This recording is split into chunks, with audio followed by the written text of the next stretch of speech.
Administration expects about 200,000 federal workers to take that resignation offer. CBS News has learned that more than 40,000 employees already have, with the largest spike expected today. Air traffic controllers are exempt from the administration's buyout offer. At this morning's National Prayer Breakfast at the Capitol, the president promised to work with Congress to adopt a new computerized air traffic control system after last week's deadly collision between a passenger plane and an Army helicopter. I think what is going to happen is we're all going to sit down and do a great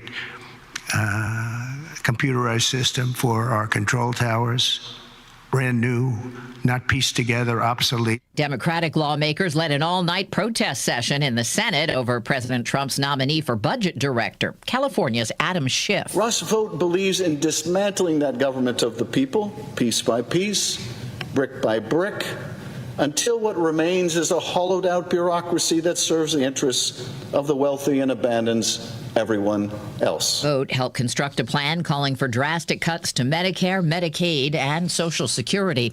Drivers are gripping the wheel extra tight.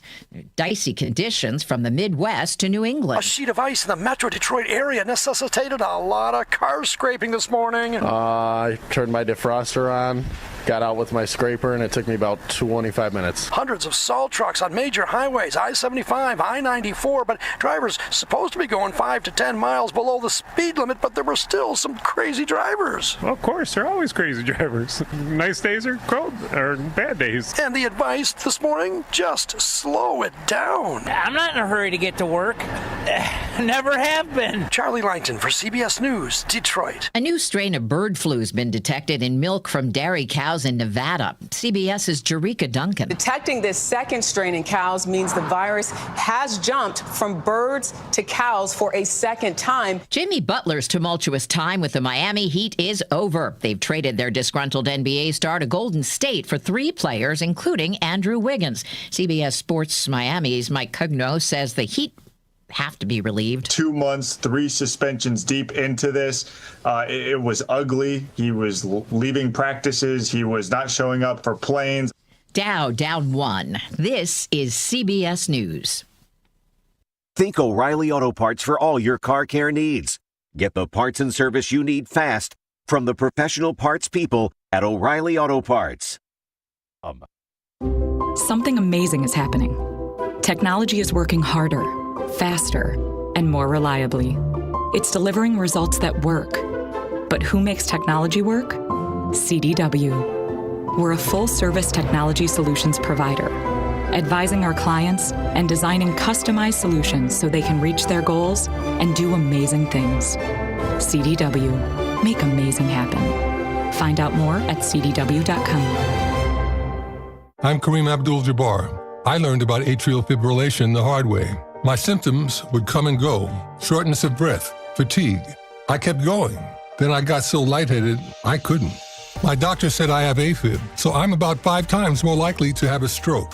Other symptoms, irregular heartbeat, heart racing, chest pain can come and go, but the risk of stroke stays. If you have symptoms, tell a doctor. Visit notimetowait.com. Sponsored by Bristol-Myers Squibb and Pfizer. We're the Good Neighbor Network, FM 101.9 and AM 1450 Murfreesboro, FM 100.5 Smyrna, audio and video streaming at wgnsradio.com. This is the Roundtable. A look at the news, views, politics, and people that are shaping Rutherford County.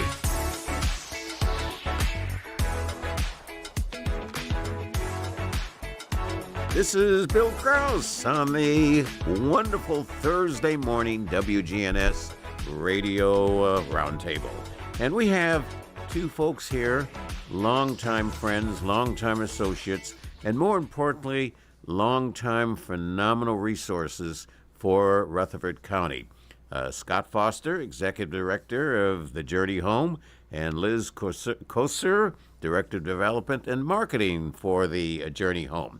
Welcome. Good morning, ladies and gentlemen.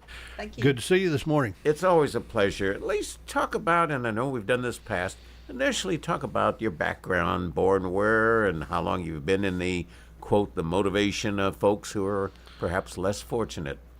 Liz, you want to begin where? You were born where? And tell us about your life.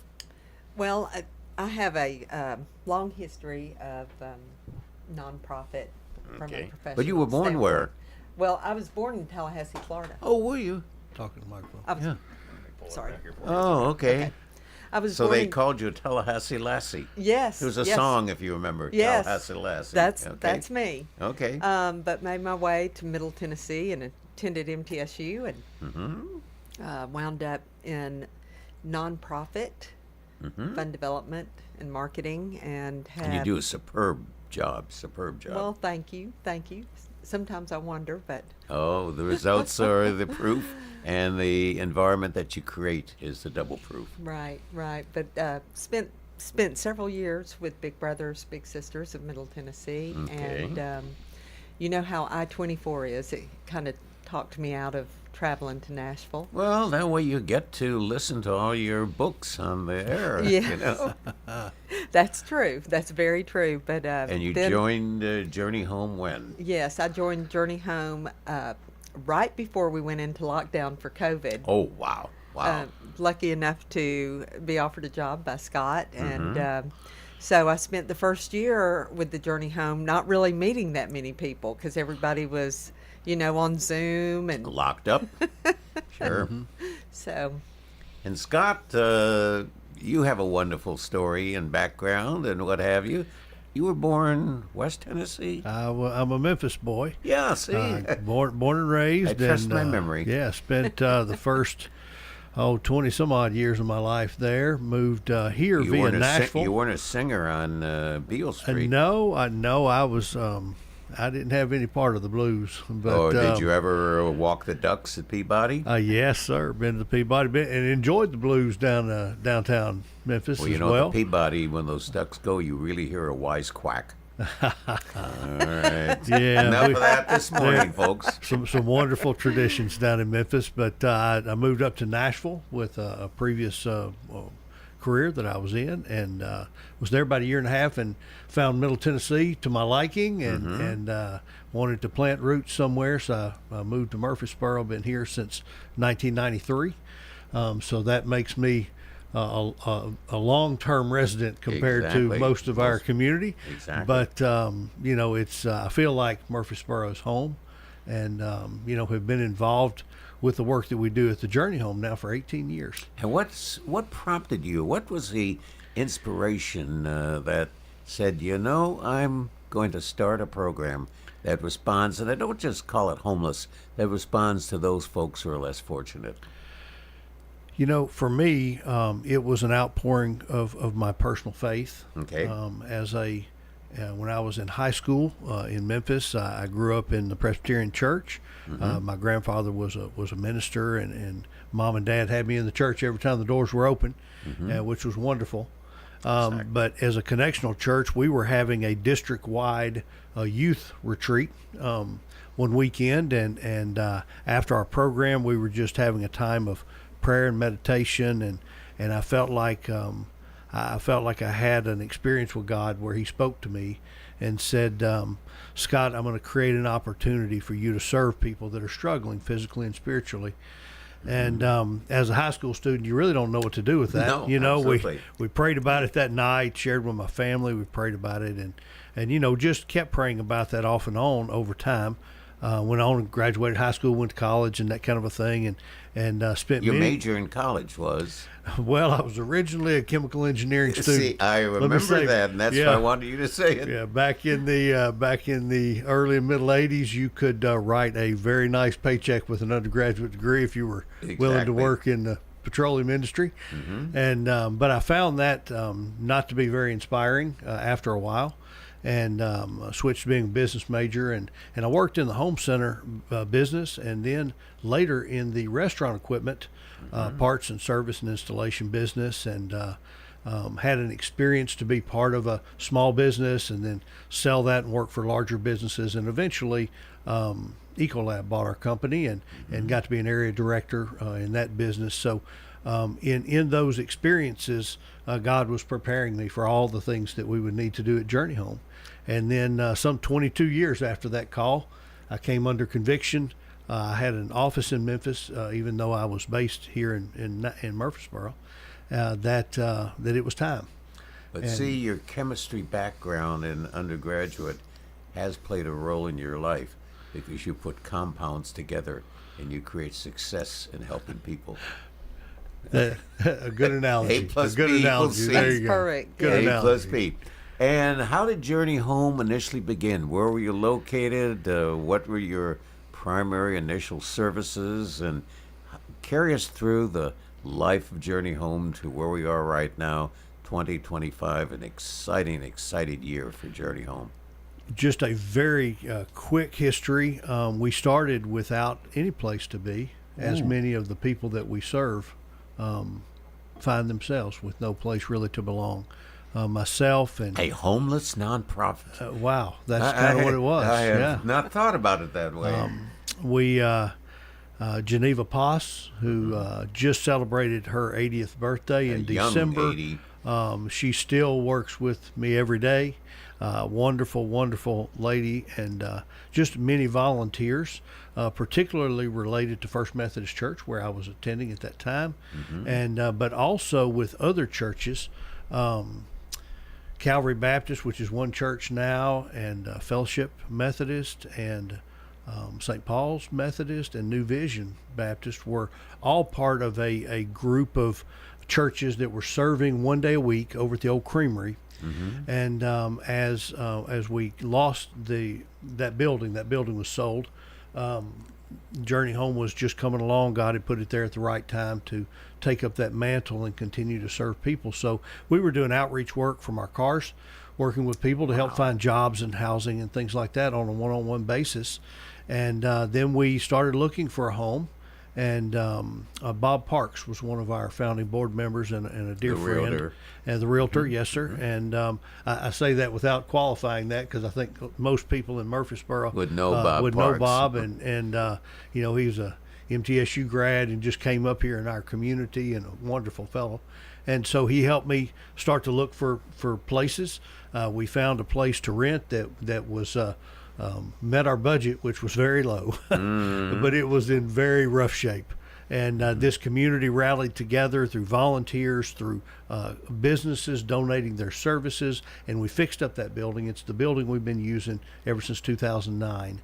And we offer meals there, showers, personal care, hygiene, clothing, counseling for getting housing, creating plans to move forward and connect to health services and mental health services and employment and all those things that you need to maintain that housing once you get in it. Then we started sprouting out and acquiring and housing throughout our community. We operate about 30 homes and apartments currently in the Murfreesboro area, where we work with families and individuals as they're getting back on their feet and moving forward. And then they launch out into more and better housing on their own. And then so fast forward, where we are located is part of the historic Bottoms redevelopment. And so we needed to find a new home. And we started looking for that new home around the time that COVID was going on. Right. And launched out in a campaign that our community embraced and said, hey, we believe in helping people that are trying to help themselves. We believe in reaching out our hand to people in crisis and helping them move forward, and helped us raise the money that we needed to build this new building, over $6 million actually. Wow. In that period of time from when you began, has the overall profile, or let's say the characteristics of the homeless, significantly changed? Are you dealing with a different population than you did at the outset?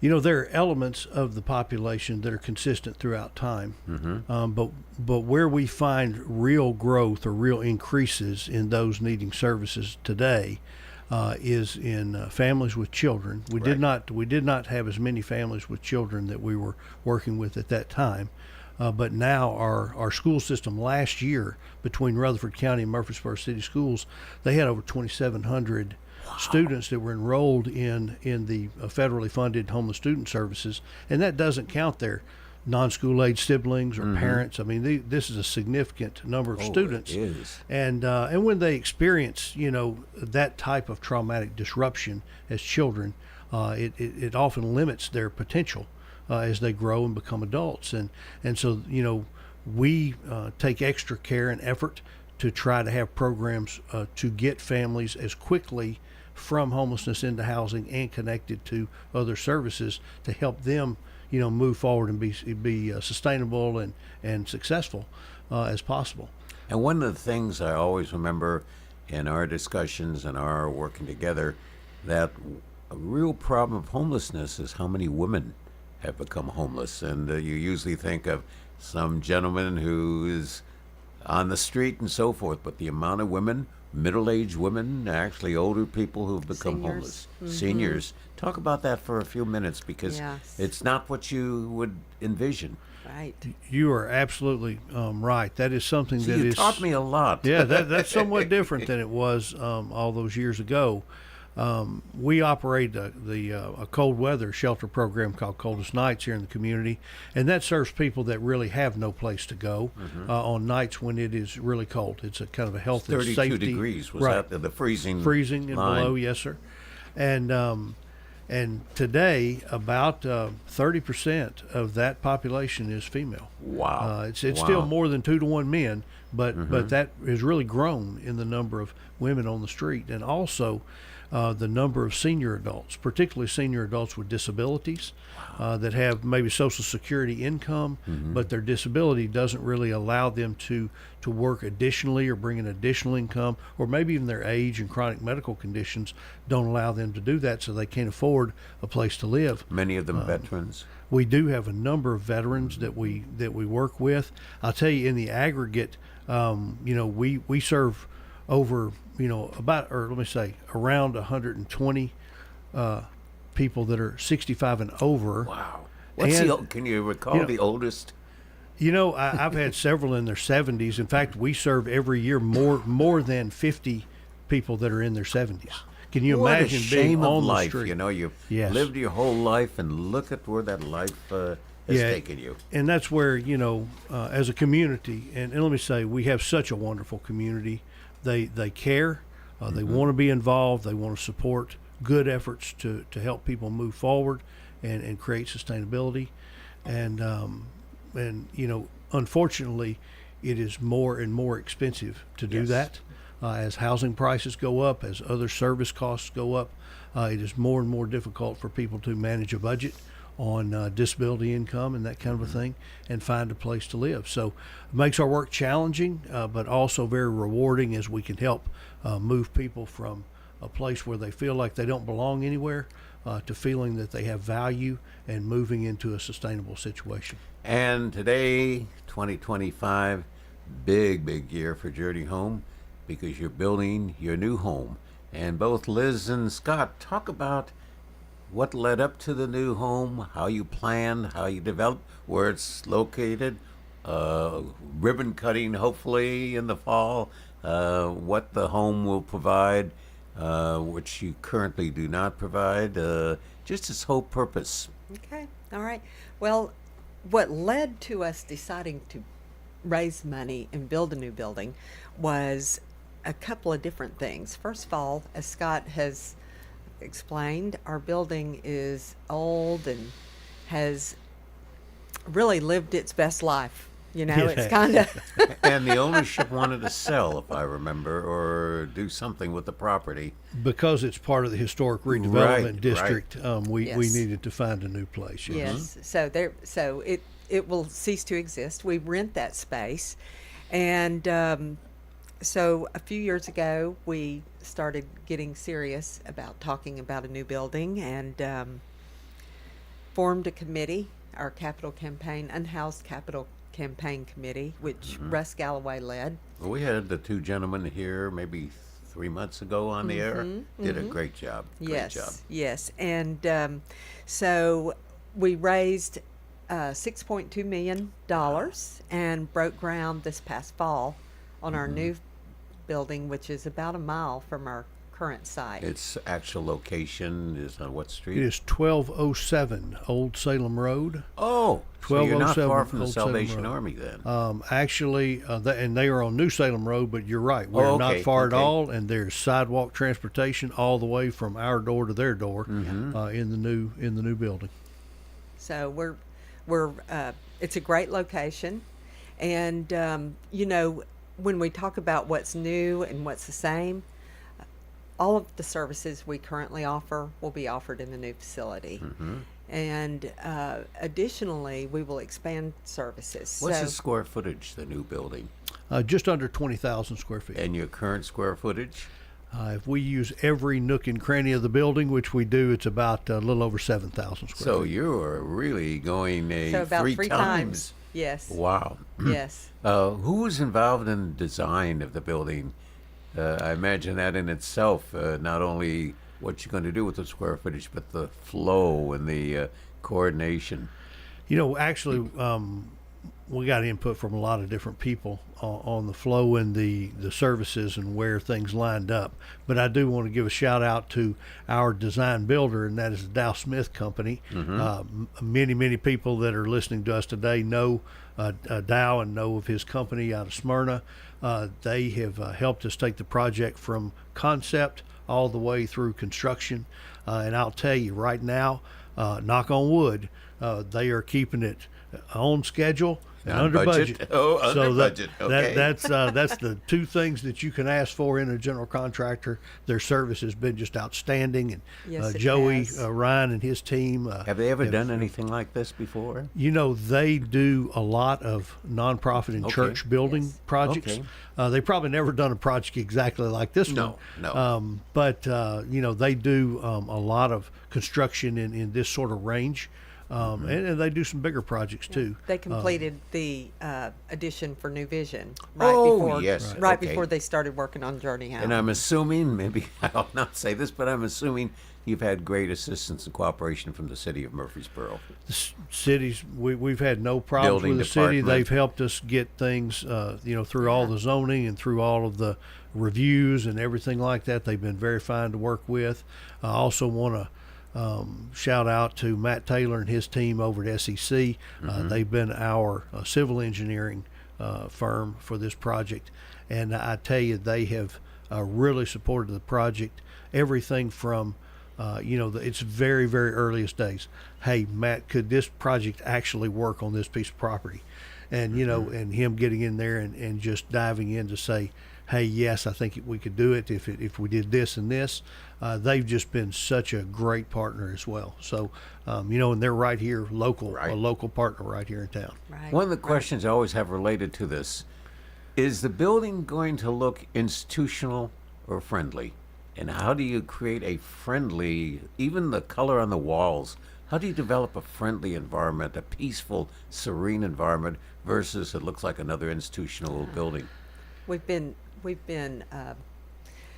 very fortunate to have a volunteer, Deb Giglione, who her professional experience is designing hospitals. And so she has developed a design committee and has helped us pick the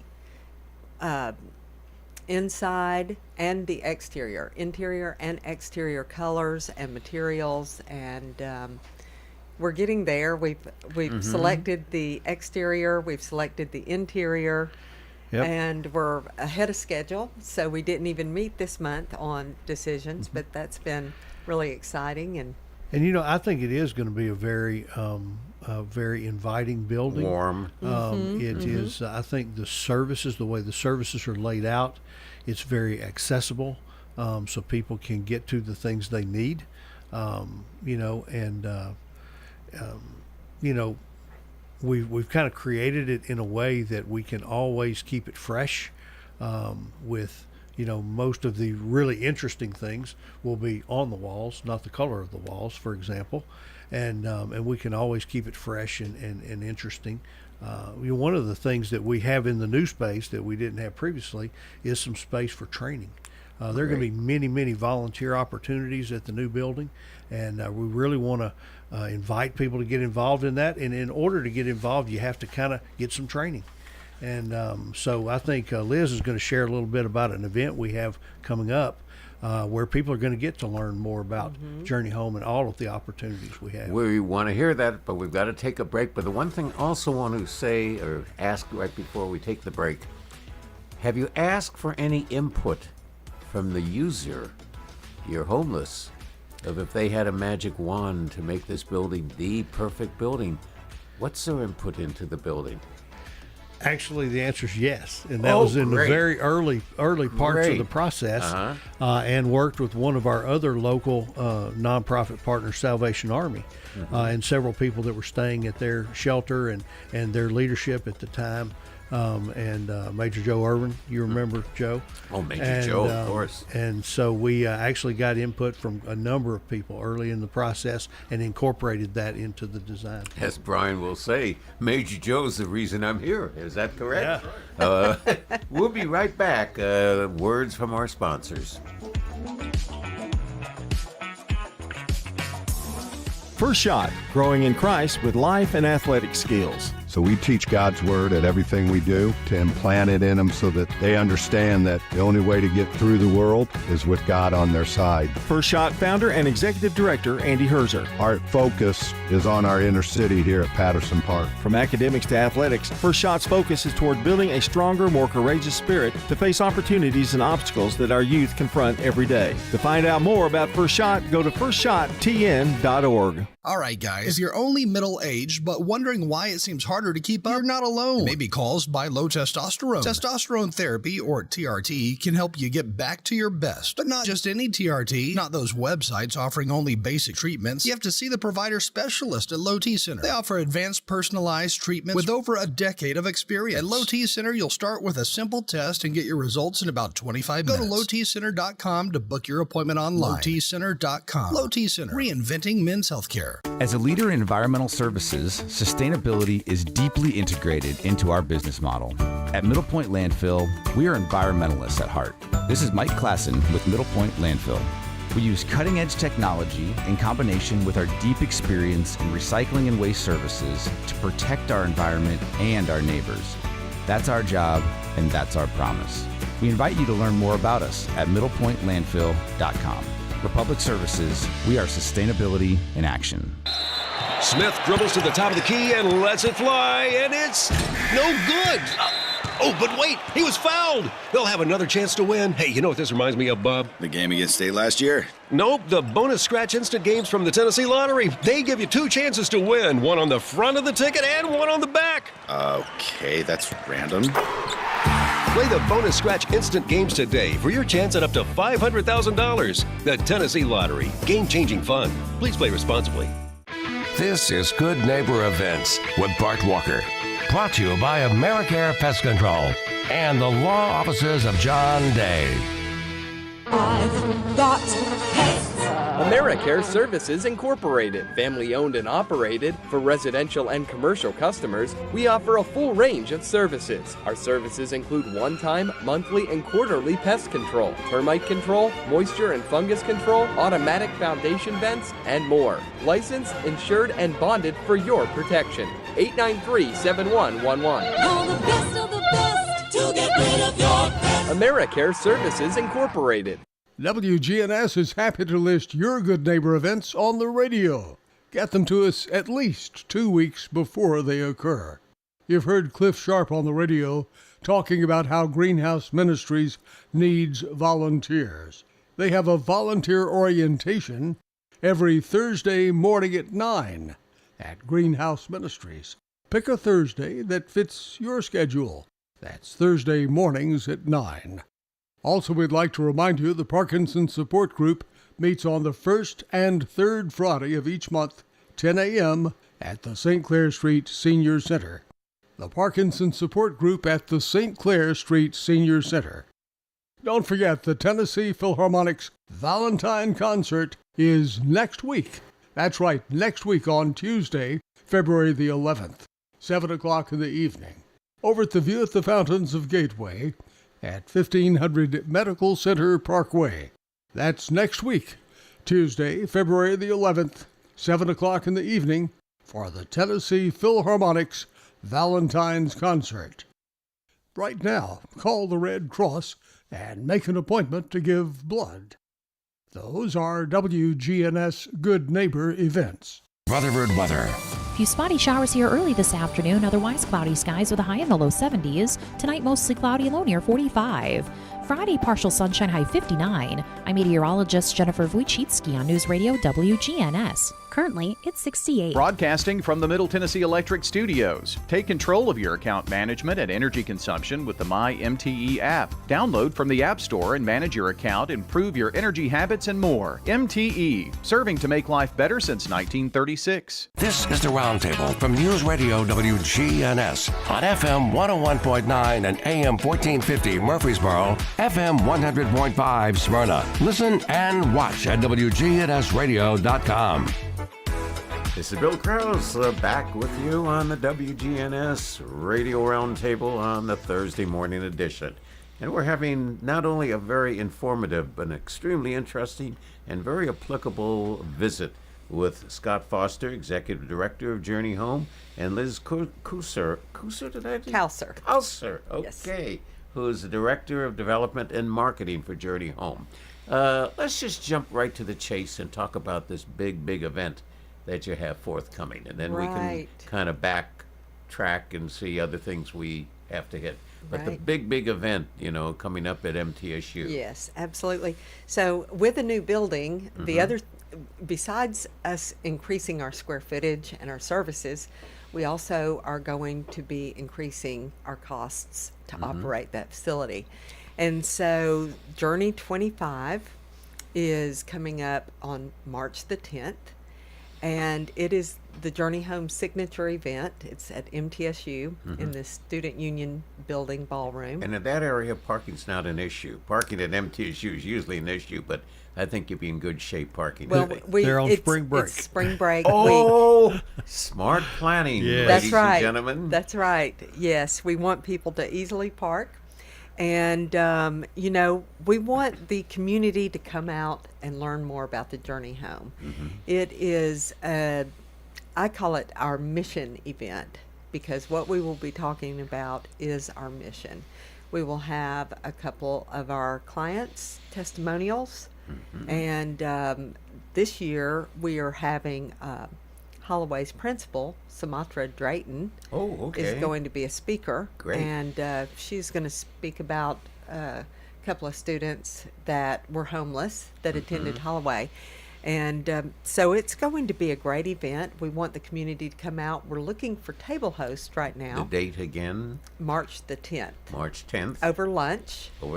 And what day is that of the week? That's a Monday. A Monday. Good way to start the week. That's right. And it is spring break for the colleges. Yep. Yes, and in 2024, that was our inaugural event. So this is the second year we're having it. And, it's a great event. It's really uplifting and inspirational, and will help people understand more about how our community cares for our most vulnerable residents. I call it an investment rather than anything else. And you're investing not only in the human spirit and the human being, you're investing in the community. It's rather interesting that Murfreesboro, like a couple of other communities in Rutherford County right now, are going through a new census to see what the population is.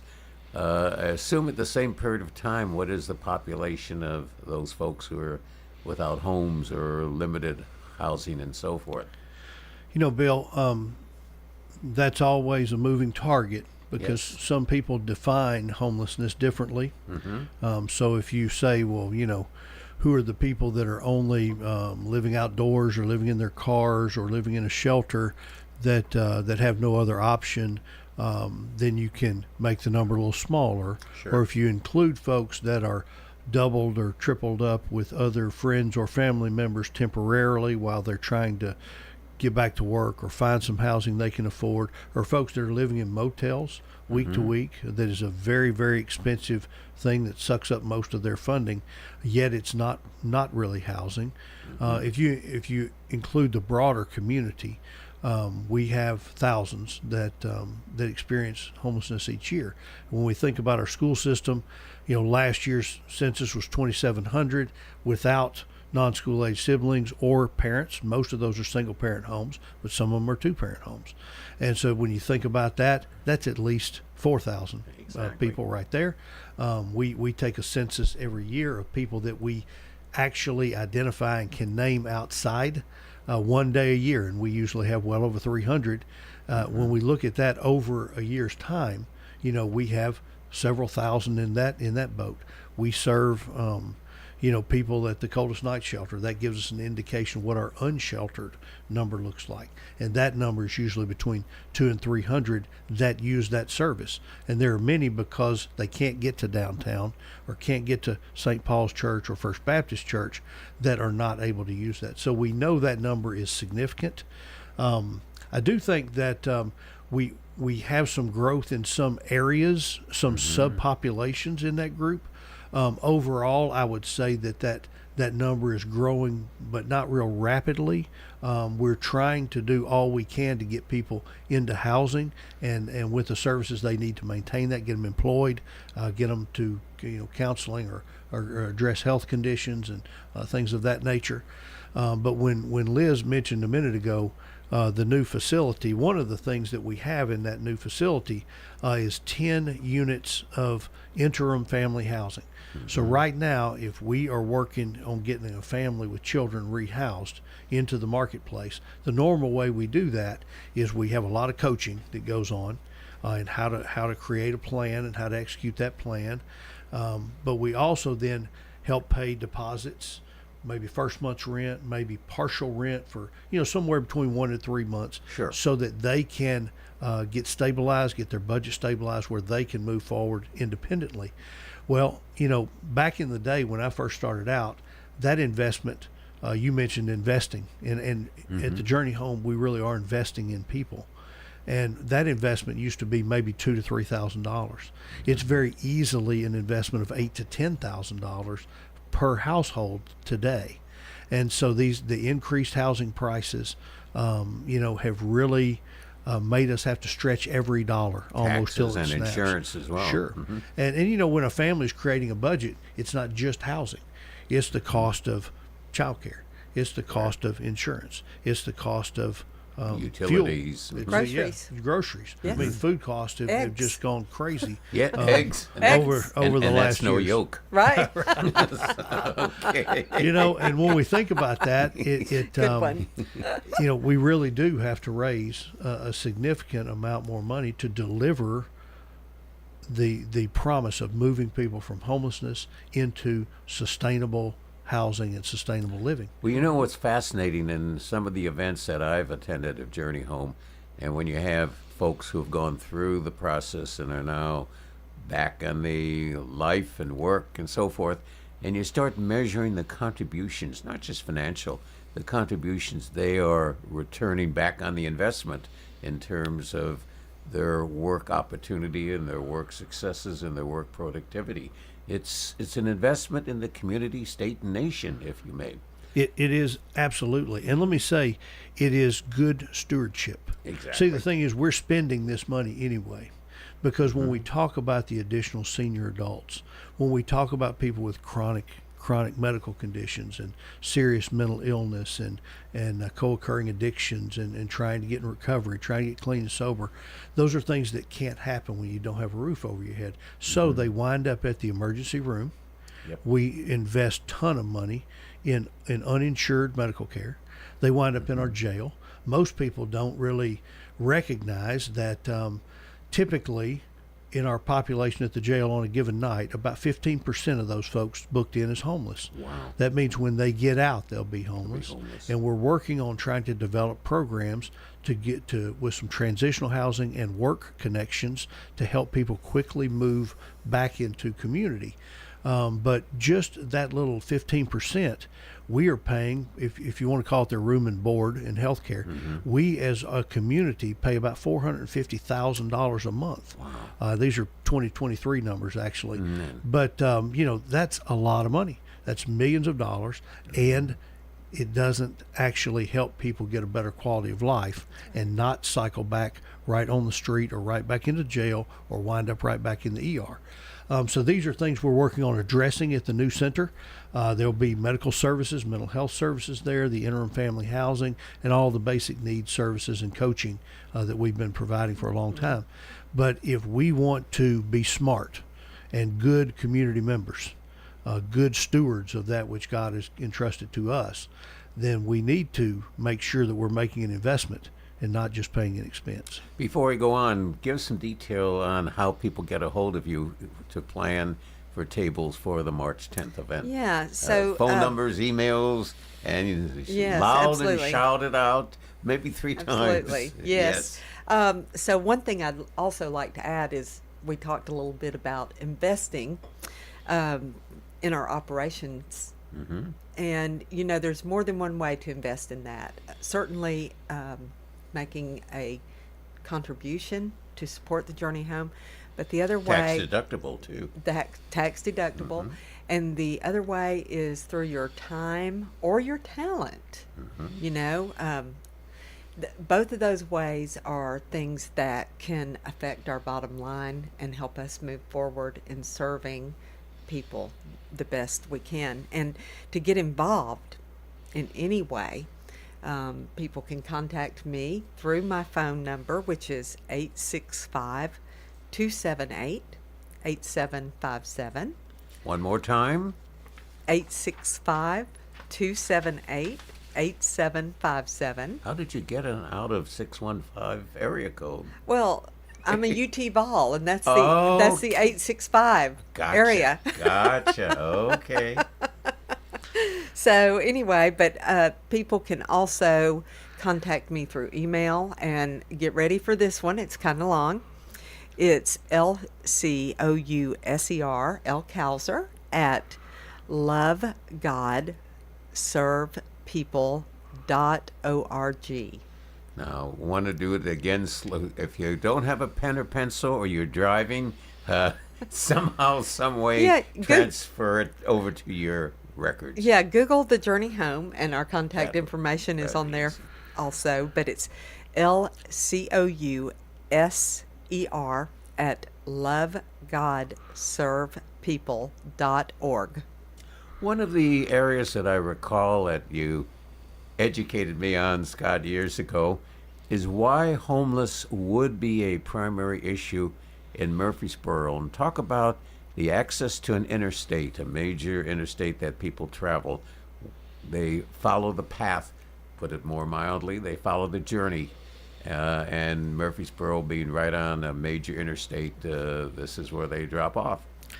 That it's true there, and there's some truth to that. Although the vast majority of people that we serve have been here in our community for years and years. Oh, really? Talk yes, about sir. that. That's in fact, greater than 90% of those that we serve have been here for many years, and a whole lot of them grew up here, and have been here forever. It's not a matter of geography; it's a matter of disability or circumstance, or that kind of a thing, as to why they are experiencing homelessness.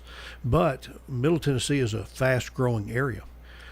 We also border a large metropolitan area in Nashville, so there's always pressure. Nashville has a larger homeless population, and it's a significant problem in the Nashville market.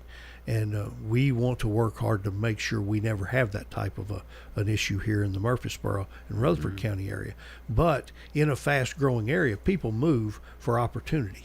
It's why all of us have moved, if we've ever moved in our life. Sure. It's for an opportunity for ourselves or our family. There are many service sector jobs, construction jobs, development jobs, that type thing. And sometimes, if those don't work out, or if there are cutbacks or difficult economic times, folks may not have a safety net. And actually, I'm going to suggest this: within the next 2 years, there will be a real shortage of people available to work in the construction and related industries, because we will see within the next 6 months to the next 2 years a caravan of tradespeople in their trucks heading on I-40 west to Los Angeles. And the rebuild of LA from the fires, and the rebuilding of the homes and stores, etc., as we saw in LA in 1994 when we had a major earthquake. And that specifically drew tradespeople from all over the United States. That's going to vacate existing businesses, even if you have to call a plumber or call an electrician. Well, they're out in California right now rewiring or plumbing and so forth. So the opportunity for people in the trades world right now is really significant. We're right on the brink of it. It is indeed. And, those are employment and career readiness opportunities for many people that we serve. Many people that we serve have had a lot of trauma and disruption in their lives all the way from when they were young people, students, elementary school, high school, middle school. And so some of them did not complete their education, maybe even through high school. However, if they did get through high school, you can go, we can help get them connected, like with TCAT and places here in our community that can help them move forward and get into a trade industry that can earn very, very good living and have a wonderful career. Yep. And as you mentioned, we have a greater need all of the time for tradespeople in our communities. So there are many, many employment opportunities, and it's a matter of trying to help people get organized and get on that right path.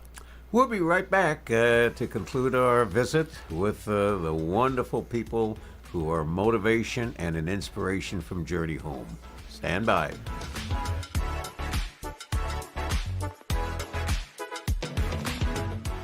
For nearly 2,000 severely injured veterans, everyday life has become filled with barriers. So we build specially adapted homes at Homes for Our Troops. And thanks to our donors and supporters, this life-changing gift of freedom is provided mortgage-free to these veterans. But we need you to join us too in completing this important mission. Please visit hfotusa.org and help build homes and rebuild lives.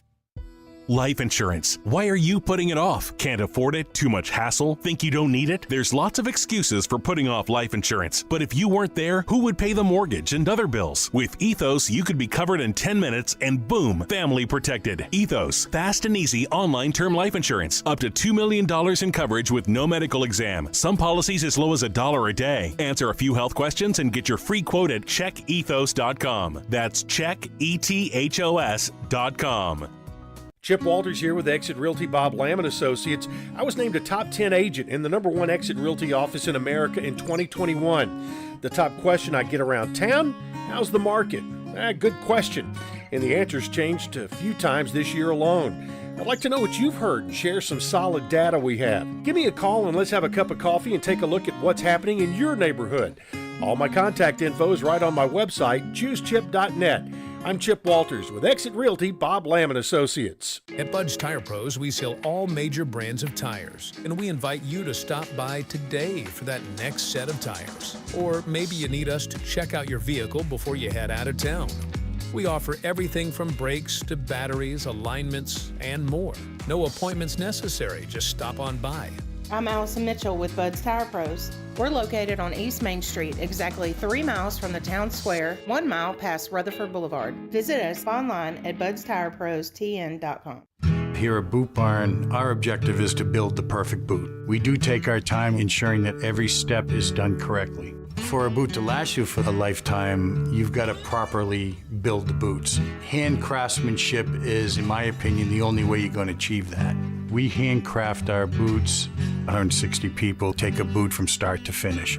We have skilled artisans at every stage of the game. We've been handcrafting boots since the beginning here at Boot Barn, and we'll continue to do so. This is the Roundtable from News Radio WGNS on FM 101.9 and AM 1450 Murfreesboro, FM 100.5 Smyrna. Listen and watch at wgnsradio.com. Here we are with two wonderful folks dedicated and passionate about the journey home, making a big commitment and a big priority of helping those who are less fortunate than most people. Talk about training in your new facility. You have training facilities. Talk about training, and this becomes part of the investment in people for their future. You know, Bill, a lot of people don't know, but for the first over 3 years that the Journey Home existed, so we're only 18 years old now. So for the first 3 years, we were a 100% volunteer organization. Wow. It's probably another 3 years before we ever had a full-time employee. And having the community come together to participate in caring for, it's neighbors caring for neighbors is what it is.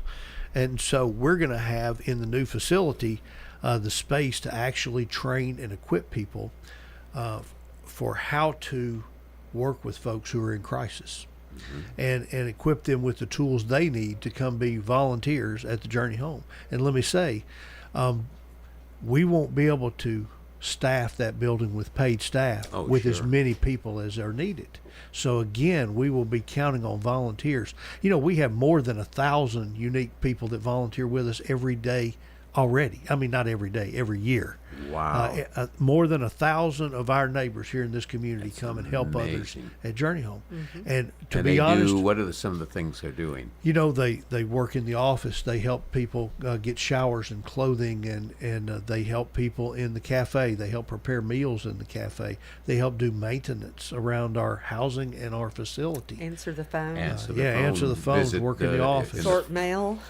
There's all kind of opportunities, and to be honest, we need to double that number. How do they become a volunteer? And again, a phone number and an email. Yeah, so what I would encourage people to do is plan on attending Journey 25 to learn more about how to get engaged with the Journey Home, whether it's through volunteerism or, some other way.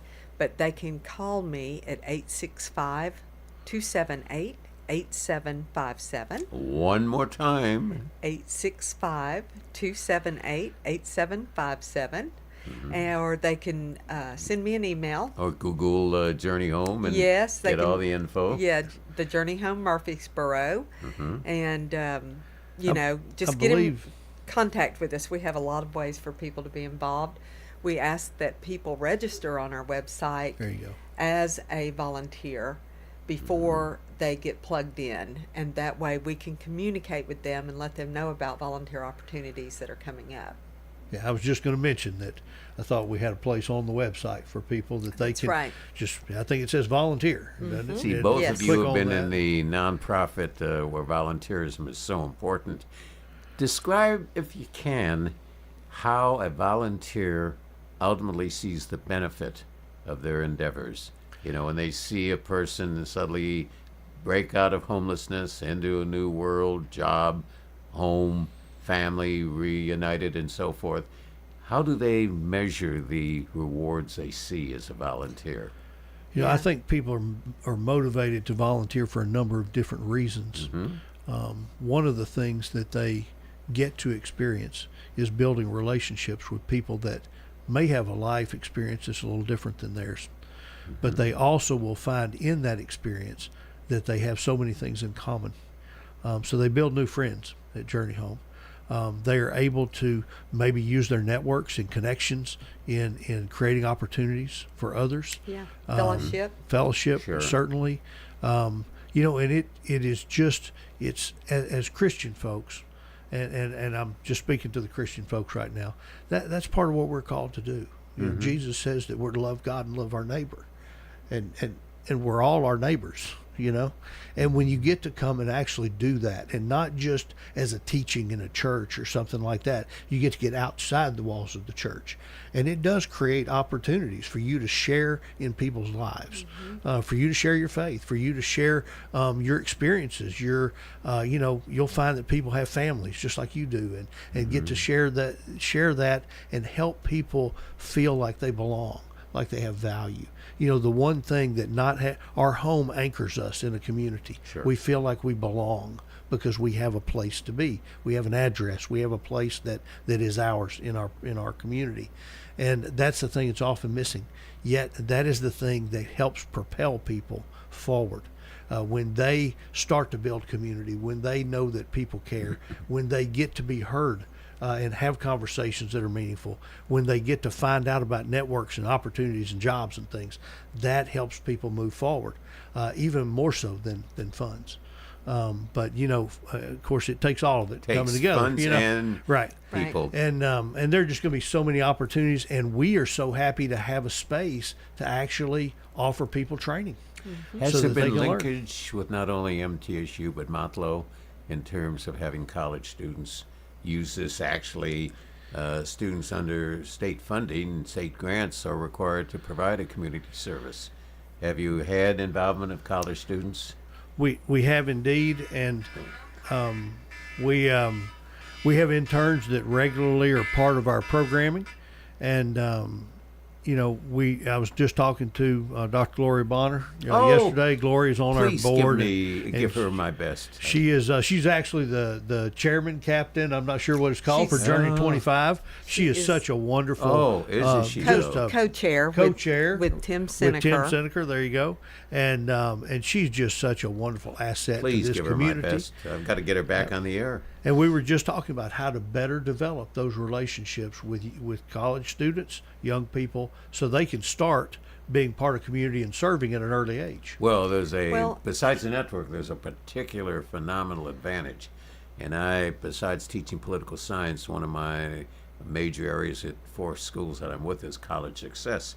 And I said, if your resume as a young man or young woman show that you volunteered umpteen hours per week or what have you, assisting people in need, and then you had a compassion and you had an understanding, I said that item would probably impress a prospective employer more than if you were just selling hamburgers at the counter. That's right. And and I've had student feedback later that item was one that really interested the interviewer and led to a job for a student. Right, and we do have a partnership with MTSU's athletic department. Oh, really? We have the MTSU track and field team coming to help volunteer at Journey 25. Do they work fast? They do work fast. Okay. Lucky for me, I'll be able to, hey, can you just run over there? Will they jump quickly? I'm sorry. You're going to create a whole litany of items. But yes, we have a lot of opportunity with the students. We have some students involved, but we want more.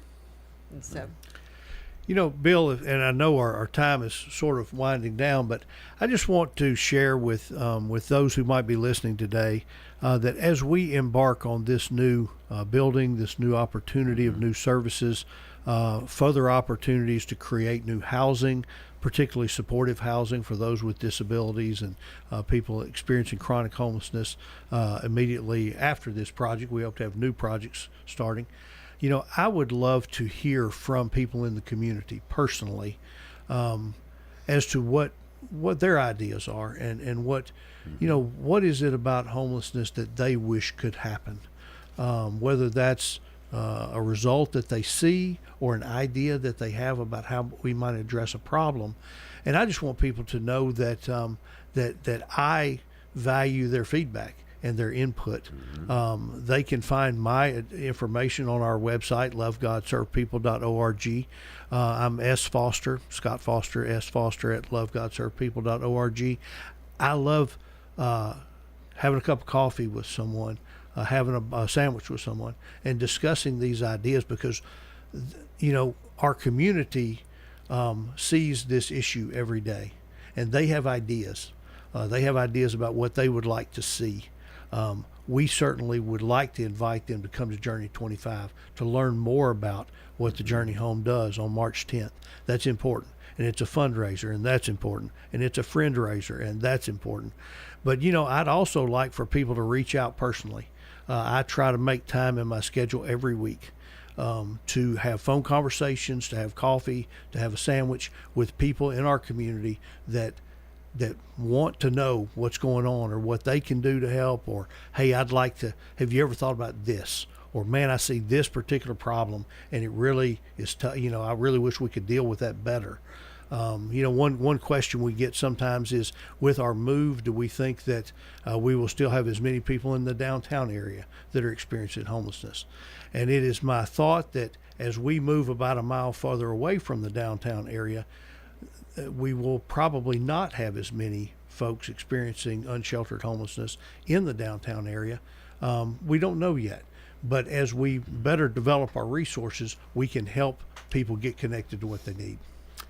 This has been a wonderful and, to me, a very inspirational morning, because we're seeing two people reflective of many people, both staff and 1,000 volunteers, all committed and dedicated to assisting those who, by some method, some reason, have not had the opportunities or pleasure of enjoyment and so forth.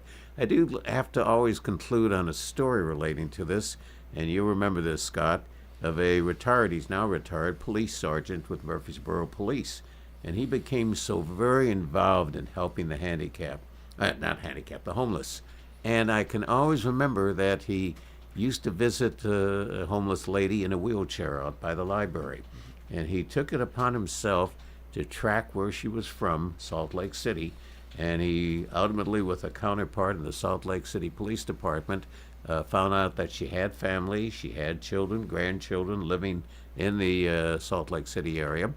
He, out of his own pocket, made arrangements and put her on a Greyhound bus to reunite with her family in Salt Lake City. And I always remember that because the results turned out to be phenomenal. One person didn't have to do this in his job, did this outside his job, and he saw success. Build the success that you have. You're not just dedicating a building, but you're dedicating 4 walls with love, and 4 walls with heart, and 4 walls with passion. Keep up the wonderful, wonderful job. We're proud of you. You are an inspiration and a resource to Murfreesboro and Rutherford County. See you next week. Thank you for having us, Bill. Sure.